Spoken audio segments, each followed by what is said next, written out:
മാസം ഒരു 3000 രൂപ 3500 നിങ്ങൾ മാറ്റി വെക്കുകയാണെങ്കിൽ ഒരു ബൈക്കിൽ നിന്ന് ഒരു കാറിലേക്കൊക്കെ അപ്ഗ്രേഡ് ചെയ്യാൻ വേണ്ടിയിട്ട് ഒരു ഓഫർ പ്രൈസിന് AC power steering 2 door power window ഒക്കെ വരുന്ന ഒരു കിഡ്ല ഇയോണ് എത്ര രൂപ ചെയ്യാൻ പറ്റും? ഇത് നമുക്ക് 1.90 കൊടുക്കും. 1.90 ഒരു മാസം EMI നോക്കണ ഒരു 3500-4000 രൂപ വരുള്ളൂ. അപ്പൊ ഒരു ബെസ്റ്റ് പ്രൈസിനുണ്ടാവും. അതേ റേഞ്ചിൽ തന്നെ നമുക്ക് ഒരു ഓഫർ പ്രൈസിന് 2011 മോഡല് 12 രജിസ്ട്രേഷൻ വരുന്ന ഒരു Alto AC power steering 2 door power window ഒക്കെ വരുന്ന ഒരു വാഹനമാണ്. അതും സെക്കൻഡ് ഓൺഷിപ്പിൽ വെറും 70,000 കിലോമീറ്റർ.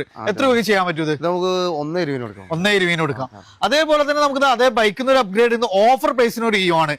വെറും എത്ര രൂപയ്ക്ക് ചെയ്യാൻ പറ്റും? 1,20,000. 1.20 കൊടുക്കാം. ഇതും ഒരു 3000-4000 രൂപയുടെ ഇടയിൽ EMI വരുള്ളൂ കേട്ടോ. അതേപോലെ തന്നെ ഒരു ഫുൾ ലോഡ് വരുന്ന ഒരു കിഡ്ലം വാഗ്നർ, ഇത് ഏതായിരുന്നു മോഡൽ വരുന്നത്? 2017 മോഡലുണ്ട്. 17 മോഡൽ അല്ലേ? എത്ര രൂപ കൊടുക്കാം? 90,000 കിലോമീറ്റർ ഓടിയുണ്ട്. എത്ര രൂപ കൊടുക്കാം? ഇത് നമുക്ക് 3,65,000. 3,65,000 ഒരു 19 രൂപ വേണ്ടി ഇറക്കാം അല്ലെ? അടുത്തതാണ് വീണ്ടും ഒരു ഓഫർ പ്രൈസിന് ഒരു ഓൾട്ടോ 800 ആണ്.